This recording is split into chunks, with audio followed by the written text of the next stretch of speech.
This is an easy and a great tip if you're not happy with the way your tone work turns out. The biggest problem I usually see with tone work in drawings is that the natural tendency of it seems to be to gravitate towards the mid-tones. We have a whole lot of mid-tones represented in our drawing.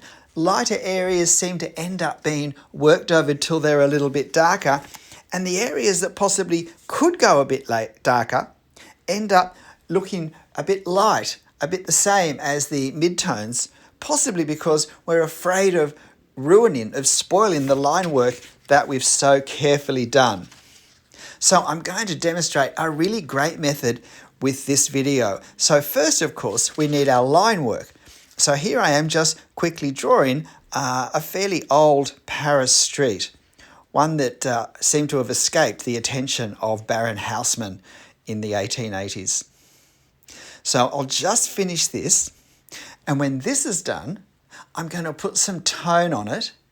And after I've put the tone very quickly on this drawing, I'll explain to you my tip and how it can really transform your drawings in a simple, harmless, and really quite fun and exciting way. So just finishing this now. I've used a 0.2 and a 0.1 millimeter pen for these parts of the scene. Just finishing this stonework down here. And then we're ready to go with our tone. So having very quickly put some green tape around this, I start with the sketch marker tone. Now I'm using a Copic neutral grey marker, and in this first take on this street scene in Paris, I'm using N2, N3 and N4. So I'm really keeping the range pretty much to within 3 values, sort of at the lighter to lighter mid range.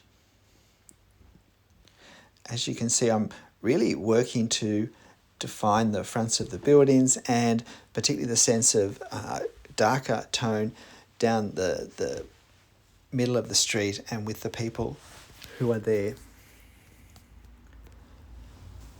So I'm moving quickly. Remember, this is, if you like, a draft take. We're not trying to take a huge amount of time. We want to get a sense of how these values are going to look together. And then this first one's done. And here we have our Paris street scene. Now, to look at this, it looks relatively effective. We've got obviously a darkened street. Sunlight isn't directly reaching into this street. We have some darker areas down the bottom here with the people in shadow.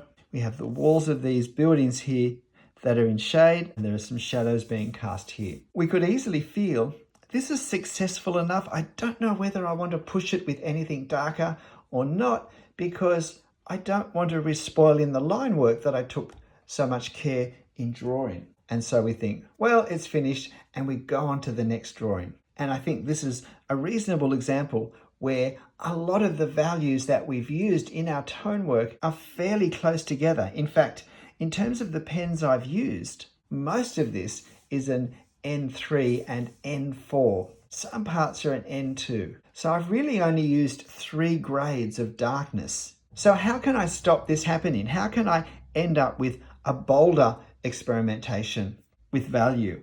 And it really is a very simple solution, and that is not to use our drawing. I took a photo of this and I printed off some copies on the same paper that I draw with, that I use my markers with. The only difference is I have to be a little bit careful when I put the markers on not to smudge the ink, because it's not totally resistant in the way that alcohol-based inks are.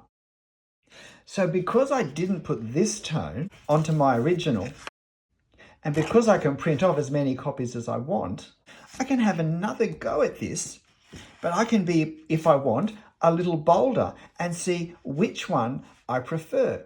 So let me redo this now, but be a little bolder in the values of the tone that I choose to put on.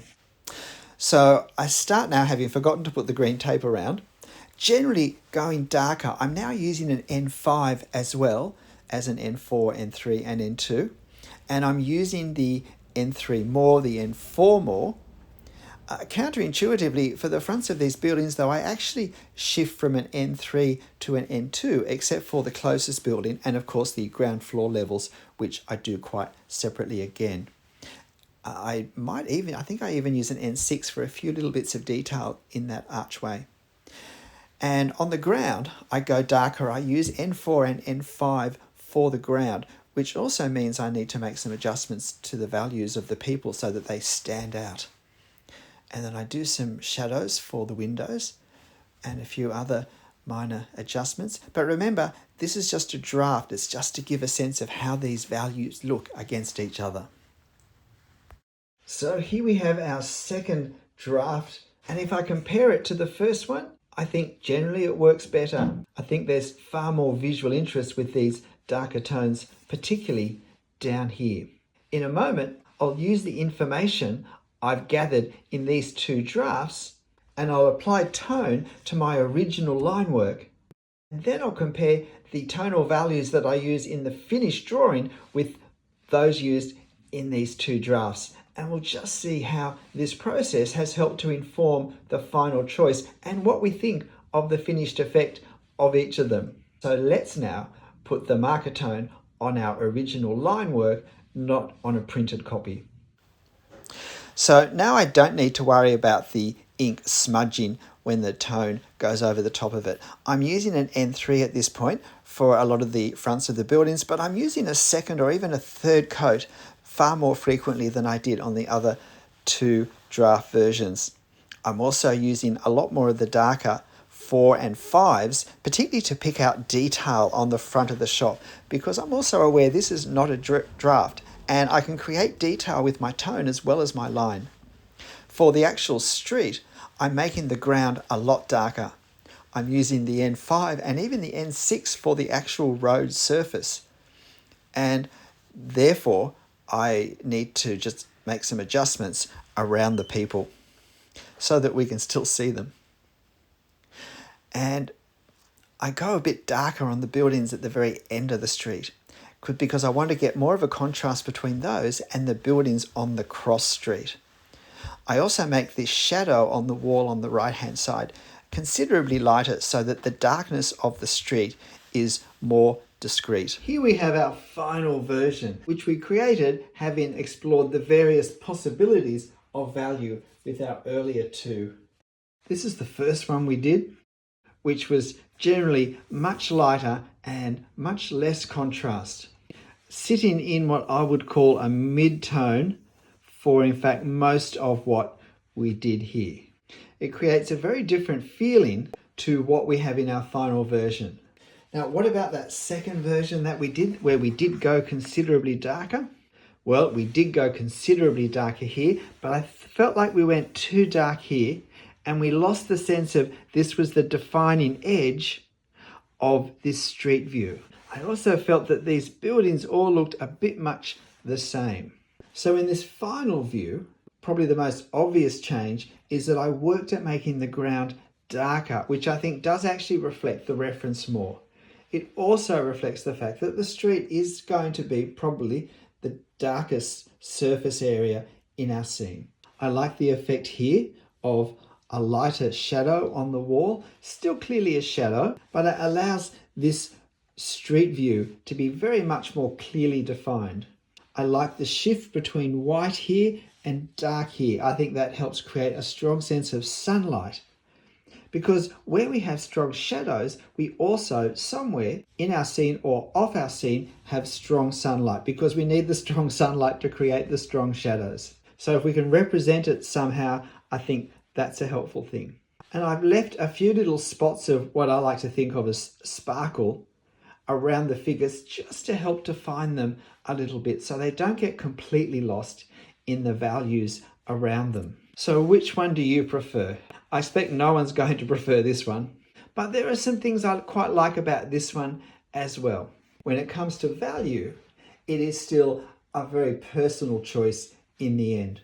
But what this, if you like, strategy or technique for exploring value does is that it frees us to be as bold as we like in exploring the possibilities, and not to be timid and stick with lightish to mid-tones because we're afraid of somehow spoiling the line work of our drawing.